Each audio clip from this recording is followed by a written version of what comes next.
What's up, YouTube? And if you're watching the recording, special shout out to you guys. I'm going to go share this over on Facebook. Now, this is my first time going live on YouTube, so you might have to bear with me just a little bit. Let's see. I don't think there's a way to share my screen, but I'm going to pop over to Facebook real fast and share this video. All right.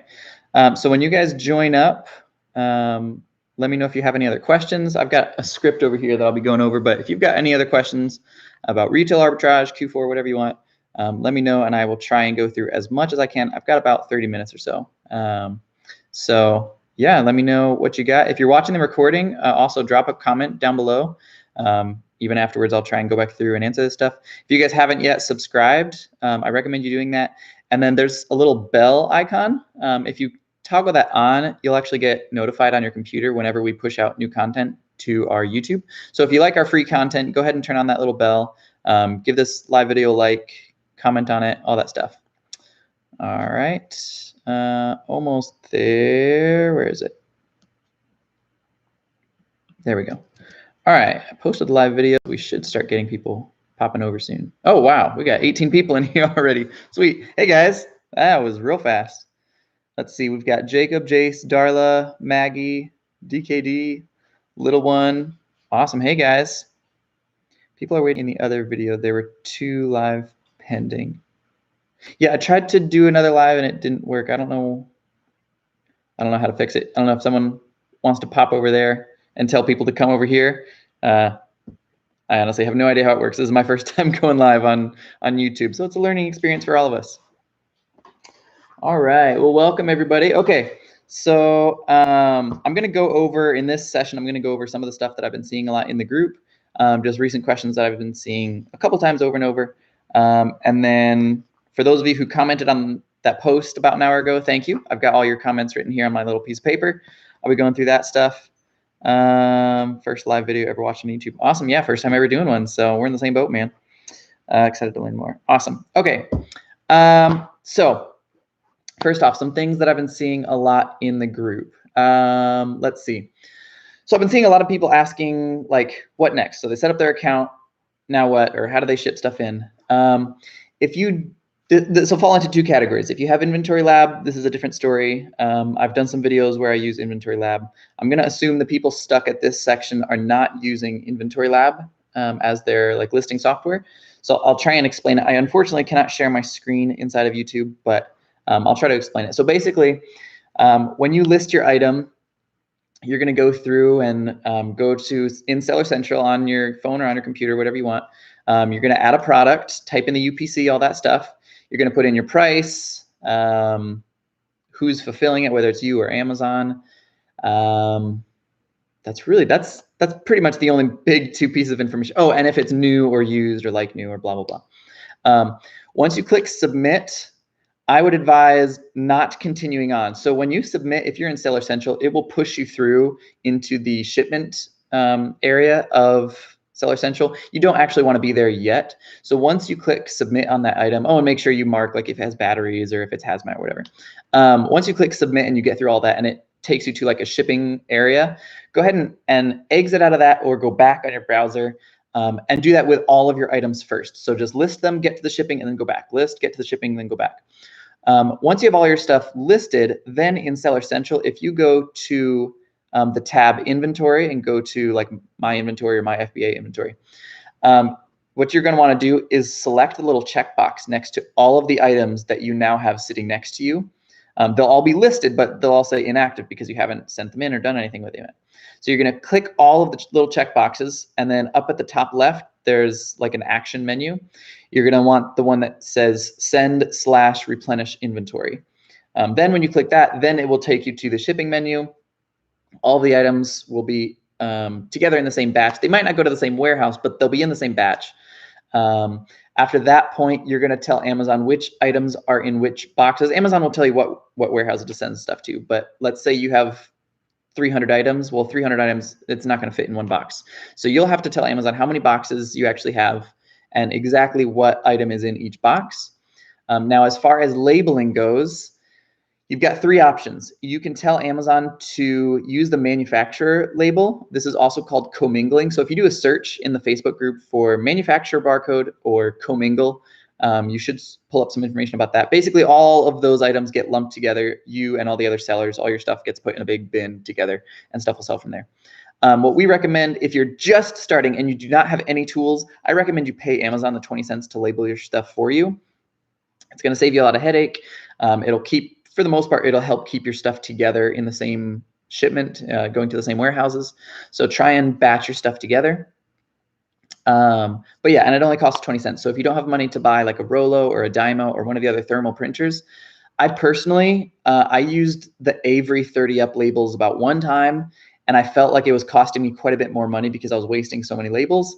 And it took me so much time. You might as well just pay Amazon the 20 cents per item to do that for you. So that's what we did. That's what we like. If you're just starting and you don't have any tools, pay Amazon to do that. If you do have a Dymo or a Rollo, then I'm going to assume that you're sort of past this point and you don't really need a whole lot of help. If you're using Inventory Lab, then you're good to go. If you're using Seller Central with a Dymo or a Rollo, then I would recommend downloading the Rollo Chrome extension app. It's completely free. It works with all printers, not just the Rollos. It works with all printers, and it will add a little button so you can print off your seller labels yourself super, super easily. All right. Let me pause real fast. I'm looking through, seeing if anybody else posted a comment. Morning, guys. Morning. Let's see. We got a ton of people in here. We almost 50. Thinking about checking out the Kohl's Masterclass. Does it go into all the strategies you use to source? Can it be done either OA or RA? So Kyle, yeah, the Kohl's Masterclass, if you guys don't know, we do, it's really the only like masterclass that we actually did and had people pay for, just because it took us so much time to put it together, and it goes so in depth. So in the Kohl's Masterclass, it goes over, it doesn't matter if you're a beginner. I mean, I would recommend having a seller account before you watch it. If you don't have a seller account, it doesn't go into like creating that stuff. But as far as mastering Kohl's, yeah, it goes over everything we do. We don't hide anything. We'll go into like, we usually pay 50 to 100% off of whatever price is marked. There's a minimum of 9 different layers of discounts that you can stack at Kohl's. So we go through all of that, talk about how to get the stuff at the absolute cheapest prices, where to go, what to look for, what brands to look for, strategies for new people, strategies for old people. We also go into how to do it online with online arbitrage as well as retail arbitrage. And then at the very end of the video of the webinar, we actually do a little case study where you watch me do active online arbitrage, and we go into some really advanced tools for that might go over your head if you're a beginner, but if you've been selling on Amazon for a while, there's some really great stuff in there about online arbitrage. Hey everyone, nice to have packages for those. Nice to have a package of those as backup in case your printer messes up during Q4. Yeah, Darla, that's a good point. So if you have like a package of the 30 up labels in case your printer messes up, yeah, that's great. Yeah, if you want to pay Amazon the 20 cents or print those yourself as a backup, then that's great. Amy, what is the plan for the group? Will it close off after a certain point, or is the goal to grow as much as possible with no cap for members?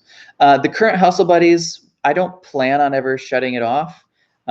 It's a great place to come to get more information. I really like the community that's been building there.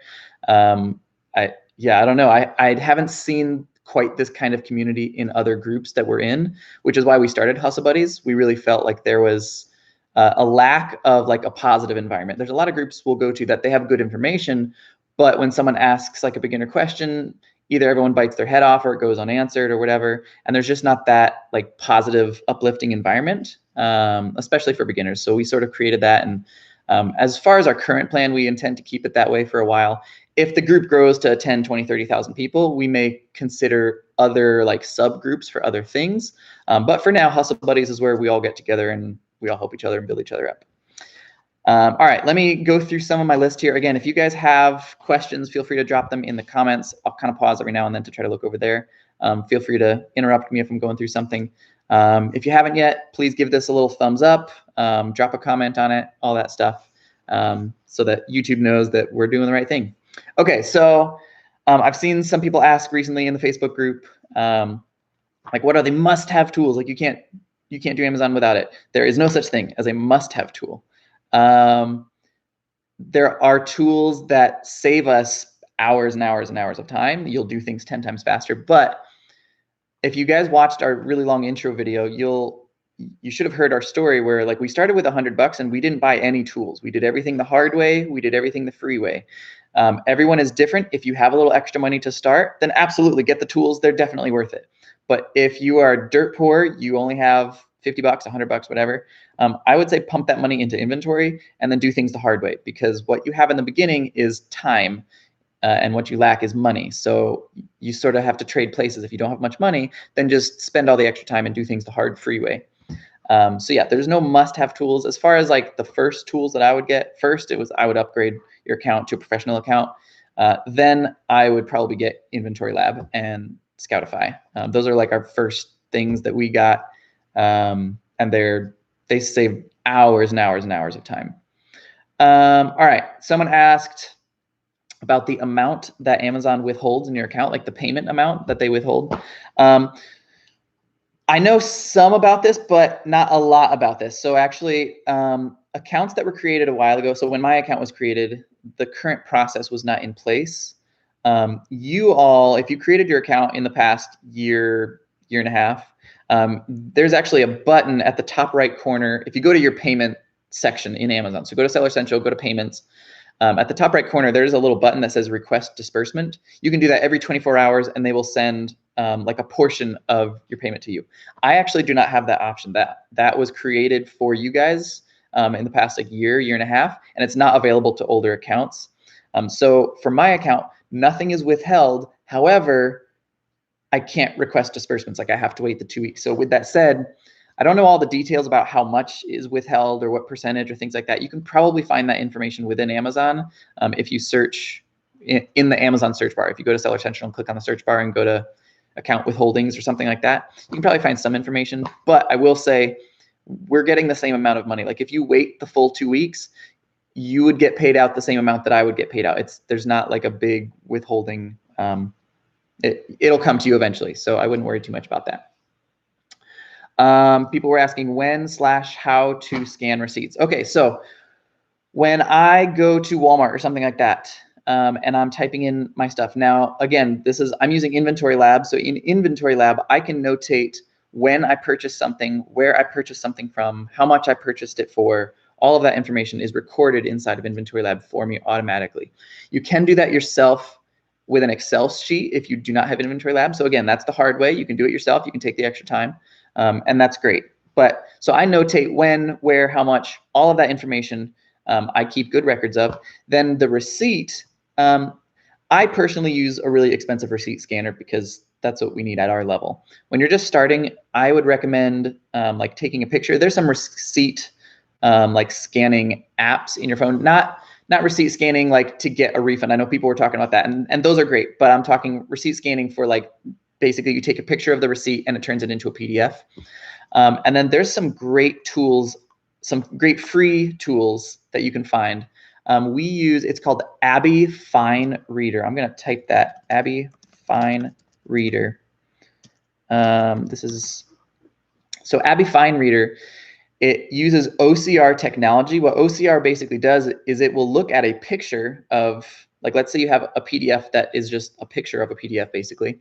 It will look at that picture and it will change pictures of words into actual words. So when they become actual words and actual numbers, you can use like the Control F, the find function, to find UPCs. So what I do, I scan in all my receipts.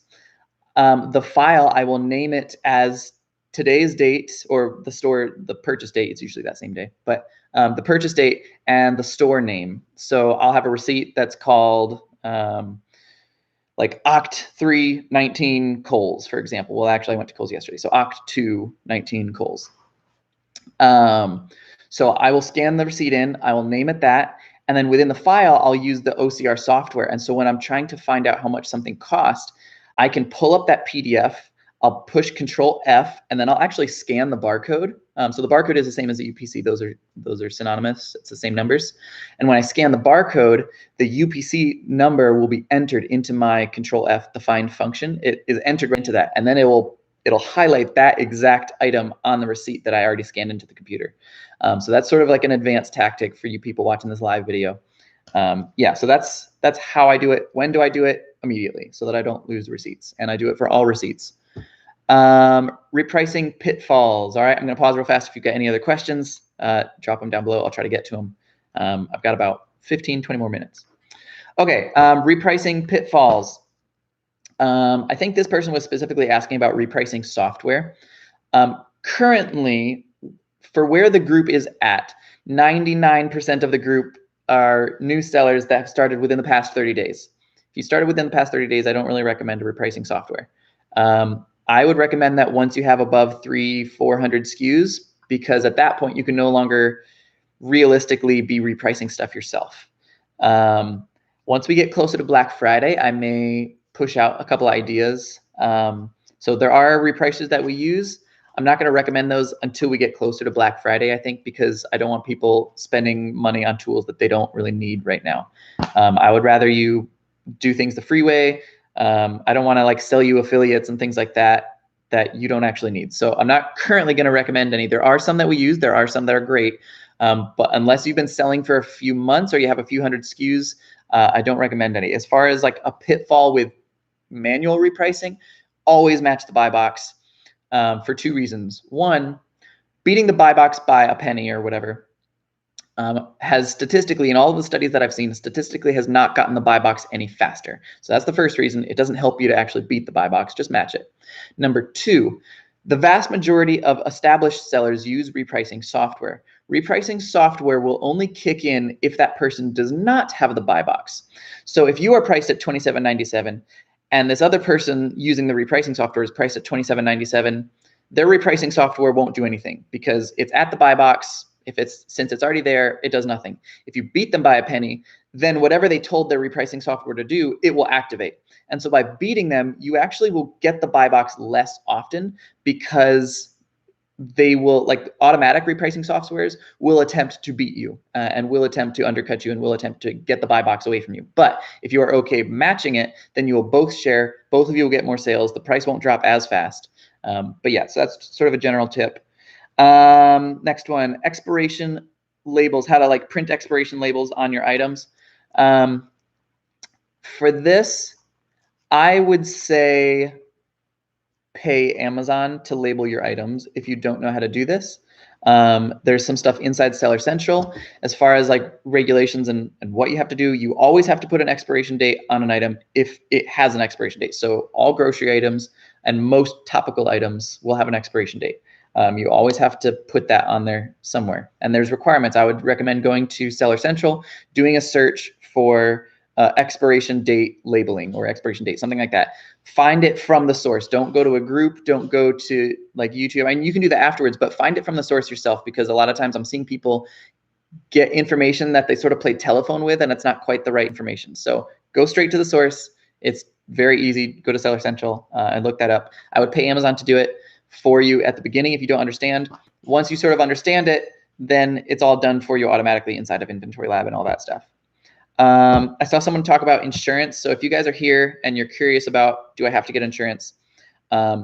Inside the TOS, if you go to that thread, I posted where to find the business agreement that you all signed when you signed up for Amazon. Inside that, it lists all of the things that you agreed to. I would recommend reading that because you agreed to it. Those are sort of like the Amazon rules, the Amazon do's and don'ts.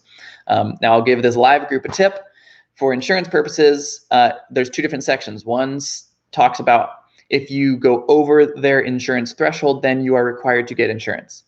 And then another section talks about what is their insurance thresholds. Their insurance thresholds are $10,000. So if you sell over $10,000 of stuff, you are required through their terms of service to get your own personal liability insurance. Until that point, it's up to you.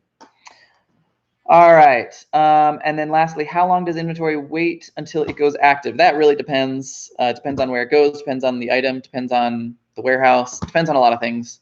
I can give you a range. Sometimes we'll send stuff in and it takes maybe 3 or 4 days to get to the warehouse, and then a day or two later it's active.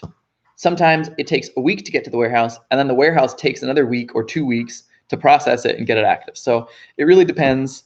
I would say between 3 days to 2 weeks is fairly average. Yeah. All right. Okay, that was my list. I'm going to start going through your comments now. If you have questions, make sure to drop them below. And again, my shameless plug, give us a thumbs up so YouTube knows that we're doing something good. All right. Wow, there's a ton of questions in here. I'm scrolling way up. Yes, the community is great. I was just thinking that last night. Thanks, Darla. We agree. Love the community. Any tips on what to include in custom SKU you create for Amazon? My tip is don't create a custom SKU in Amazon. That information isn't really important to you until you scale. By the time that information is important to you, you'll be doing that automatically through Inventory Lab. So within Amazon, I don't recommend creating a custom SKU. It takes too much time, and the information that you're saving isn't really information. It's useful information, but you're at such a small scale that you don't need to remind yourself what you paid for something or how many you got, because you remember. Like when you're just starting, I know exactly how much I paid for that clearance light bulb, things like that. This is a really informative group and extremely supportive. I've been a part of other that basically dog eat world out there. Yeah, that's why we made Hustle Buddies, because we felt like there was sort of this niche that was lacking of like actual supportive groups with actual communities, and not just, I don't want to be like a guru who's above you just telling you like, do this, this, this, and this, and then ignore everything else. I want it to be a community. So once you learn something, then pass it on to somebody else. If you know the answer, then please post what you think the answer is. I mean, keep it diplomative, because sometimes things get lost in translation. Don't be like dogmatic about an answer, unless we've answered it a million times and there is a correct answer. But yeah, absolutely pass on the information that you learn. That's how we grow the group together. Explain every little detail about FBA from methods down to packing. Very grateful for this group. That would be a very long answer. So I'm gonna save that for another video, but I will get to that. If I scan an item and Amazon isn't the seller, but there's a handful of FBAs, how do you judge if it's a good buy? I judge it by, first I look at the sales rank, then I look at the reviews. If you do not have Keepa, then obviously you can't look at Keepa. But if you do have Keepa, Keepa is crazy powerful. That is always the third thing that I look at.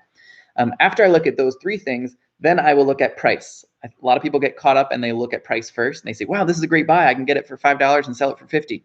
Well, you can't actually sell it for 50 because no one has ever purchased it for 50. That's sort of like looking on eBay and seeing someone selling poop in the shape of Jesus for $1 million. You can't actually do that.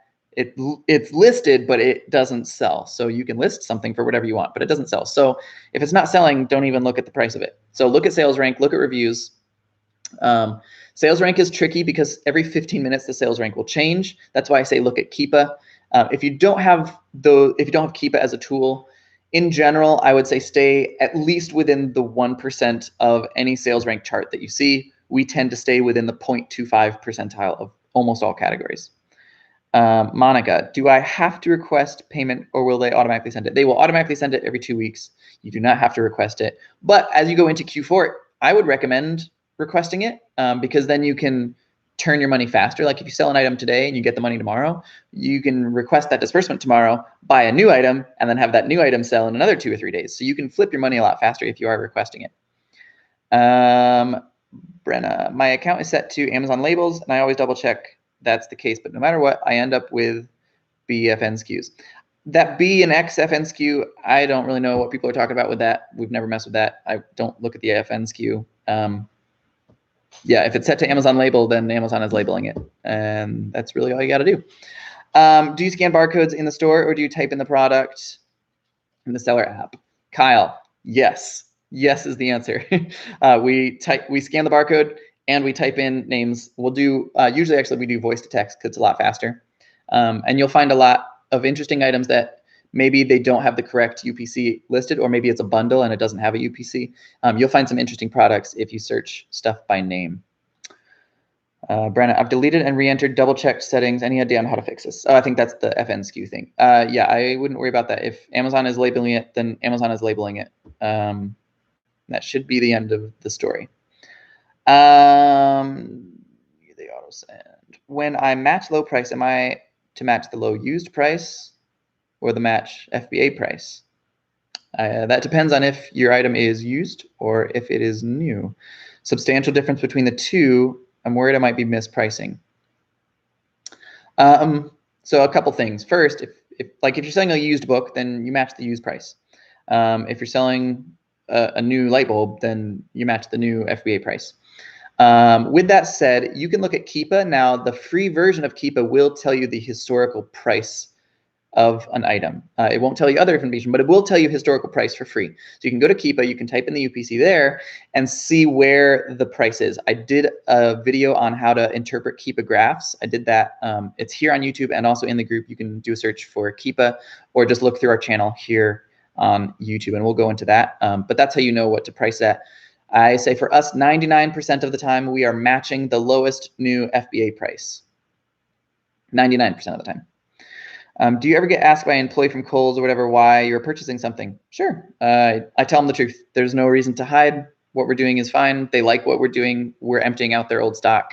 So I don't get asked often. Most people just kind of float me on by. But if I do get asked, then there's no reason to like lie or make up a story. Now, if you're feeling feisty, then just tell them that you have a bunch of sisters or something. And when you have 1,000 bras, you need a lot of, or when you have 1,000 sisters, you need a lot of bras. I don't know if you're feeling feisty, but just tell them the truth most of the time.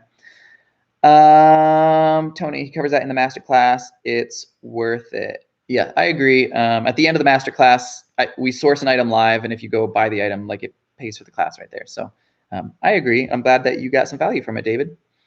Kyle, how fast do you expect to sell through your inventory, especially in the clothing category?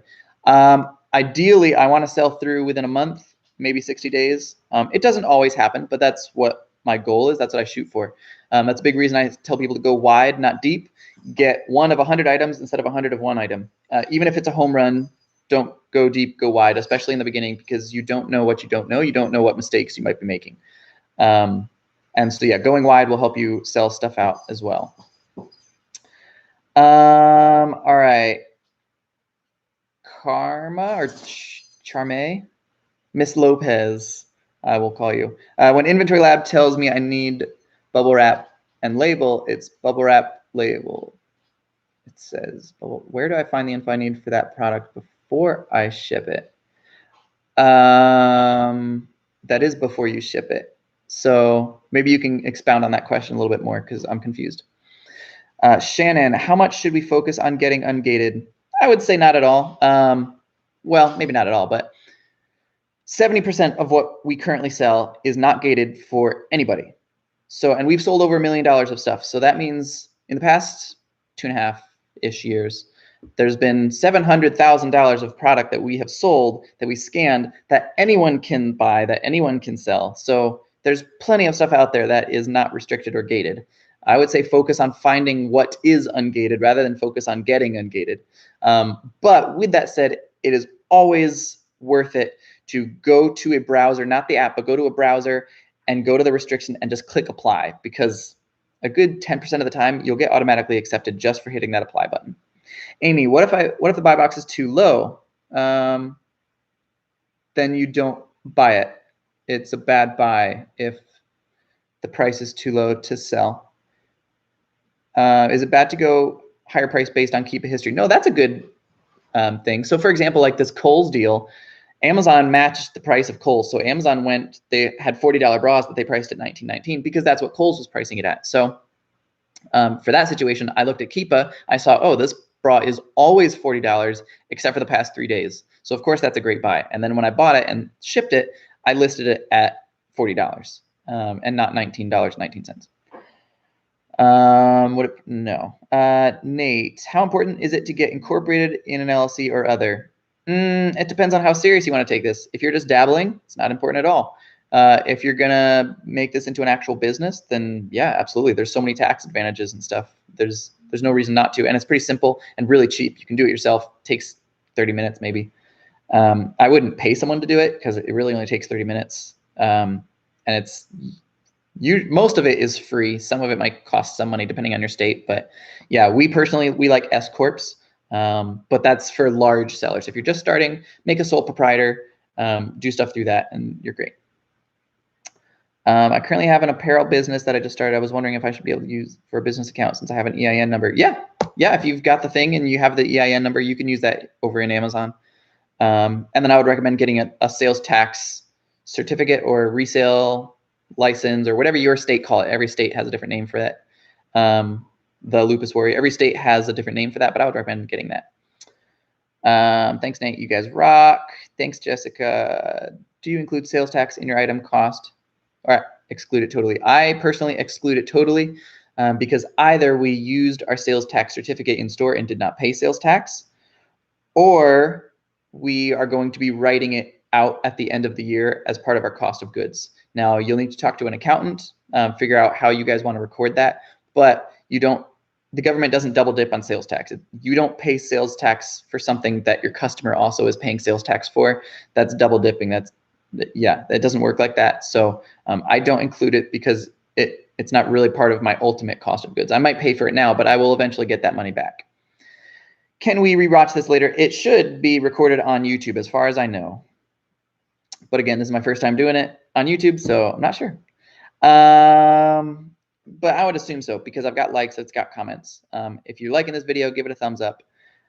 Subscribe to the channel, all that stuff. Message retracted. All right.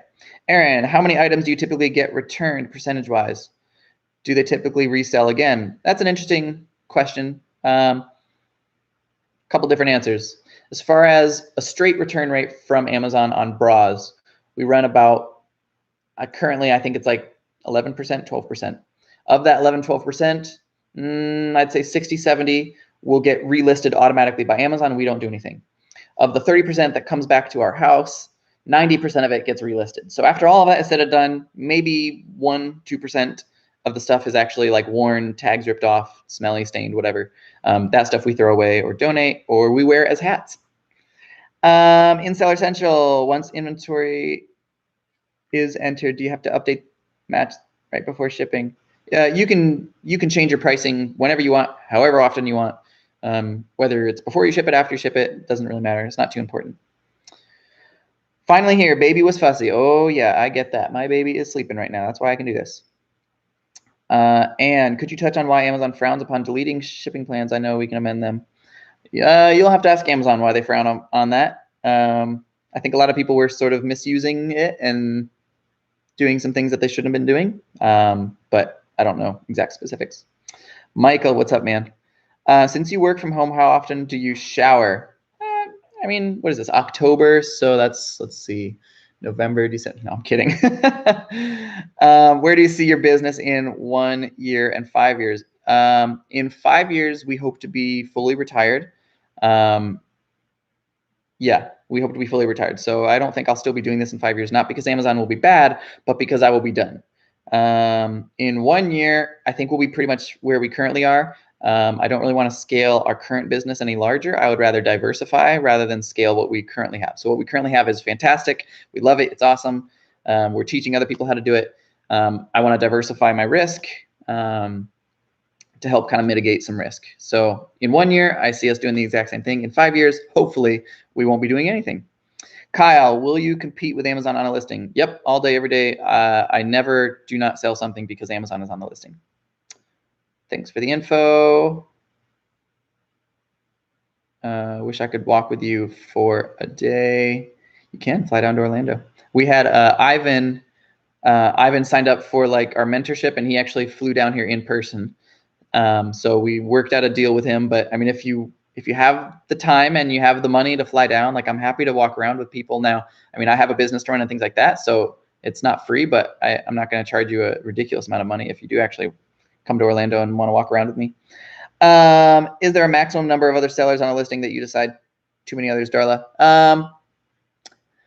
It's not a set number. I'll say usually like on Walmart, we'll find this like with toys from Walmart for Q4. If there's like 500 sellers, I'll probably avoid it, but it sort of depends on the product and depends on my mood. There's not an exact number. What percentage do you buy in-store versus online? Kohl's, yep, I have a tough time with online Kohl's orders. There are ways around it. There are some strategies. We go over that in the Kohl's webinar. But in general, I find better deals in-store, and I don't mind going in-store to scan. So most of my inventory comes from in-store Kohl's, as far as Kohl's goes. How much do you recommend someone set aside for taxes? That is not a question that I can answer. Elizabeth, I will say, so I was a public school teacher, so technically I was like a state employee. I paid significantly more taxes as a state employee than I do as the owner of an S Corp. There are many ways to get out legal ways of getting out of paying taxes. This isn't quite the video for that, but I recommend looking up, there's like a podcast called The Wealthy Accountant. He gives new business owners some really great ideas of how to legally get around paying taxes. So we pay very little. The maximum that you would pay is 30%. Yeah, I'll leave it at that. How far we typically drive for RA trips?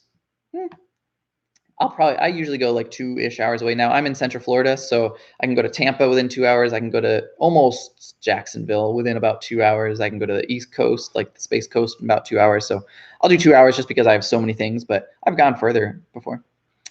At what point should you register an LLC? When this is no longer a hobby and when you want to treat it as a business. That's when you should switch it to an LLC. If you're gonna, shh, doing a video. Shh. See, my dog just doesn't understand. What happens to an item that you do not sell over long periods of time? After a year, it will get long-term storage fees. So we tell Amazon to automatically send it back to us at 364 days so that it does not incur that fee. We'll look at it. We'll see what was wrong with it. We might eBay it. We might give it as a Christmas present. We sometimes even relist it. Tony, yeah, they do charge you. That's a long-term storage fee. Wow, it's jumping around. Do you polybag bras? Yes, you are required to polybag anything that has exposed cloth or that is a liquid. You can pay Amazon to do that for you. We do it ourselves. But yes, all bras at some point will be in a polybag. I'm going to call you Karma because I like how that sounds. I'm sorry if I'm mispronouncing your name.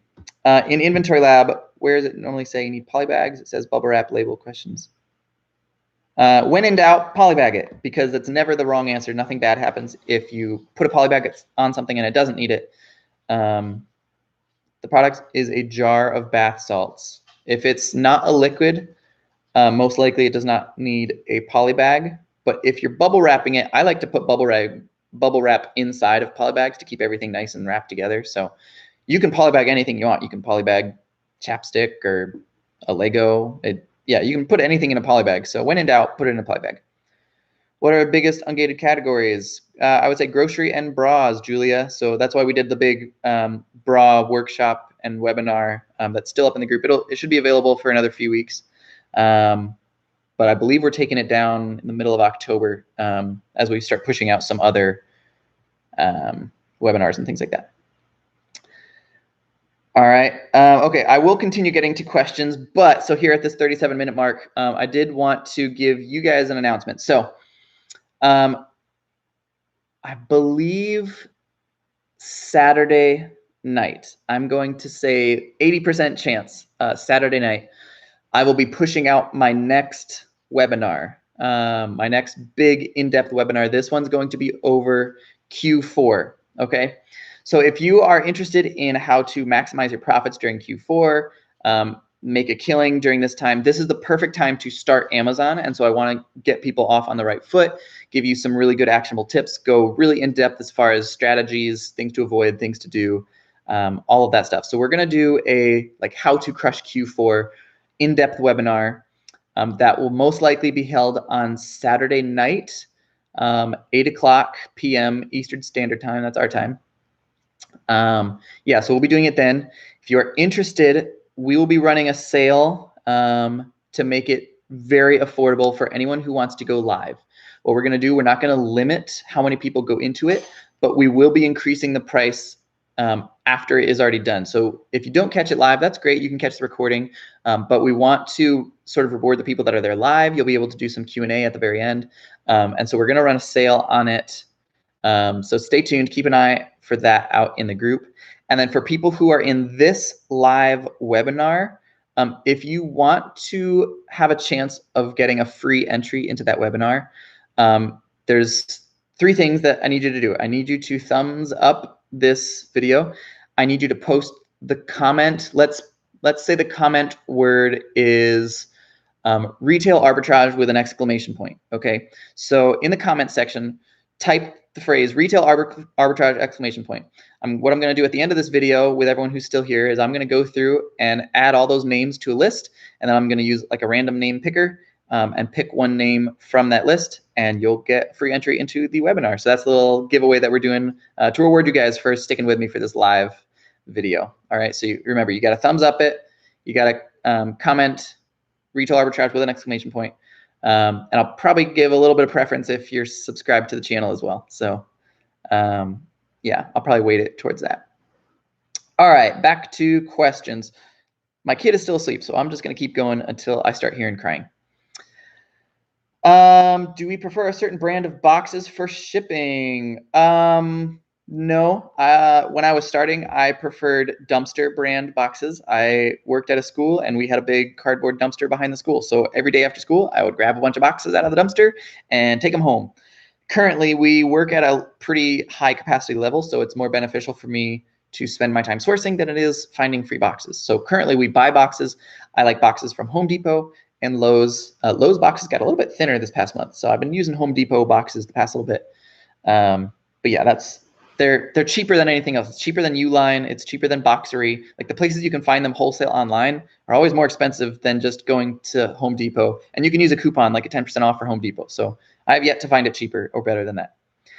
How much do you charge for someone to come shadow you? If you look at Christine, so we have coaching calls. Like if you want like an hour-long coaching call, we have that on our website. There's links to that in the group description, all that stuff.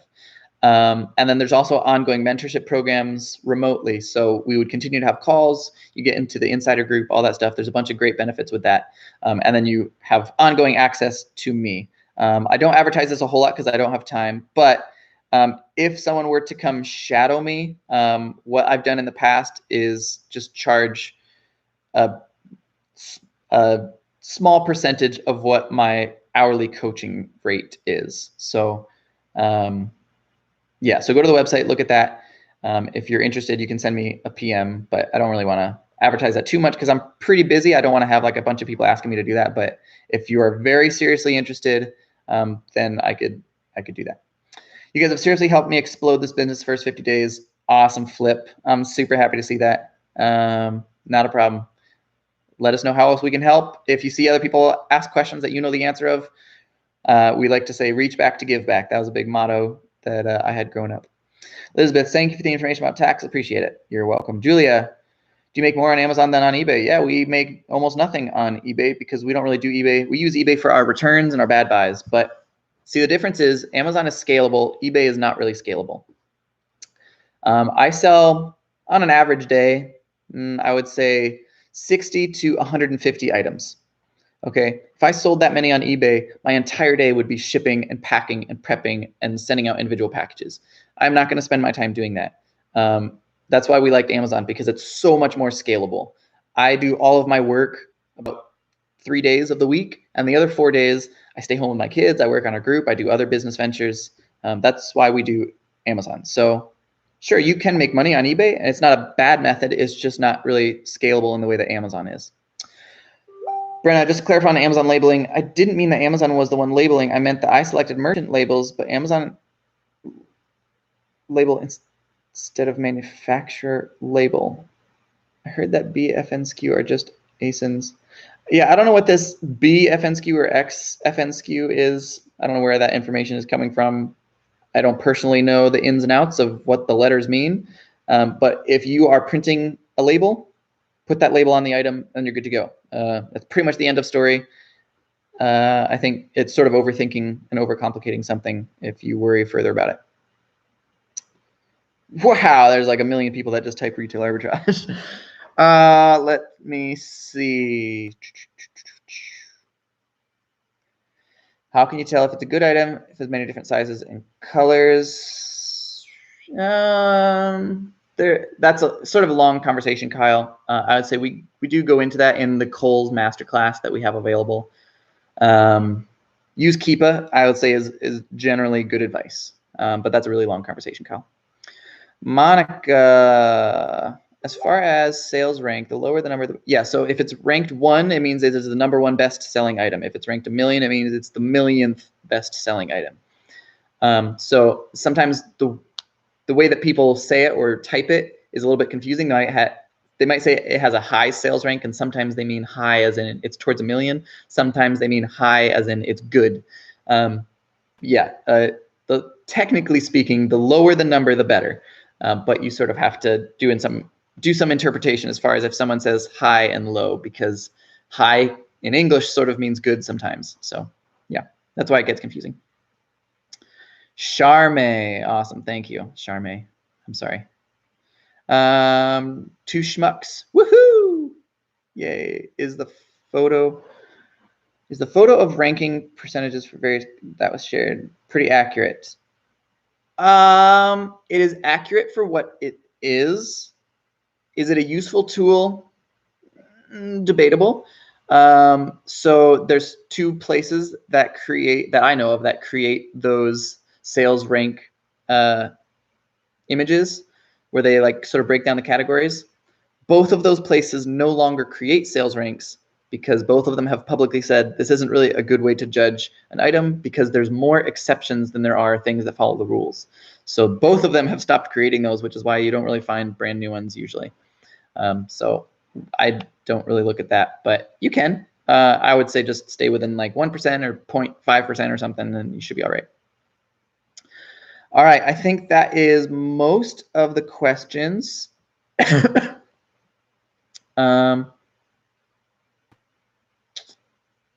What encouraged us to start selling on Amazon? Well, we were teachers, and in our intro video, we go over that. But basically, teachers don't make much money, especially in our county. They haven't given raises in 17 years, and I could not afford to be a teacher 17 years from now and still be making what I currently make. That was not going to work for life. We would qualify. We currently actually would qualify for food stamps if I was a teacher and Alicia was a stay-at-home mom, which is pathetic. So that's why.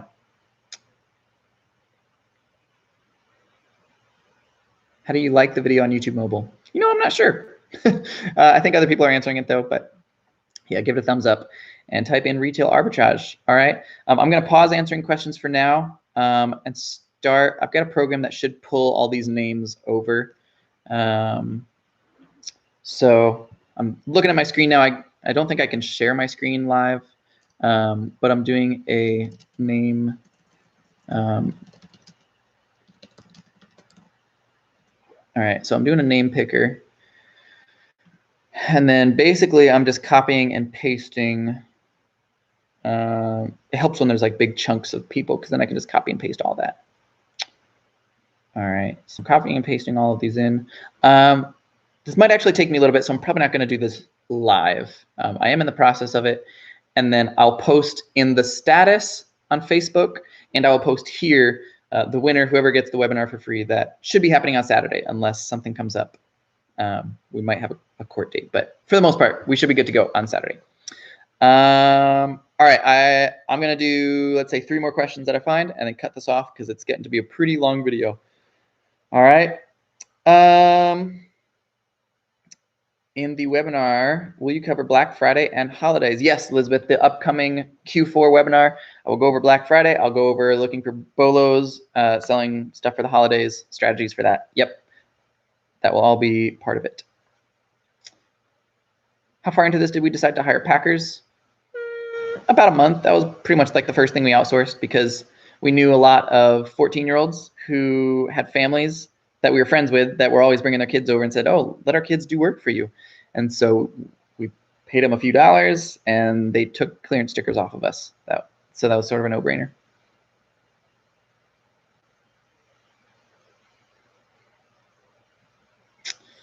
All right, what encouraged you guys to start?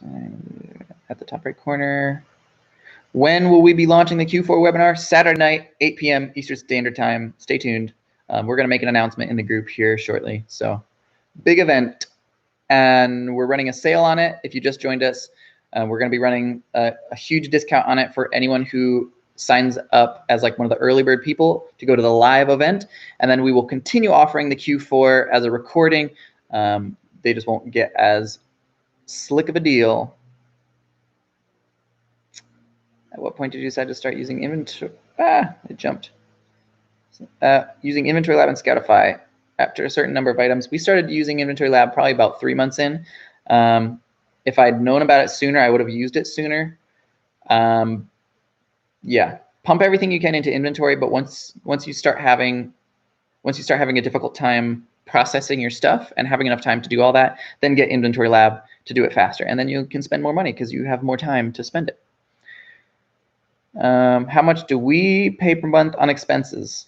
Well, we pay a lot, but we're selling like 30, 40, 50,000 per month. So it's a really small percentage of our total sales. Well, Jack, we appreciate your time coming to watch the live video. Is there a way to check Keepa from an iPhone while scanning without Scoutify? Yeah, you can open a browser window, Steve. And you can type in keepa.com, and then you can type in the UPC, and that's how you do it.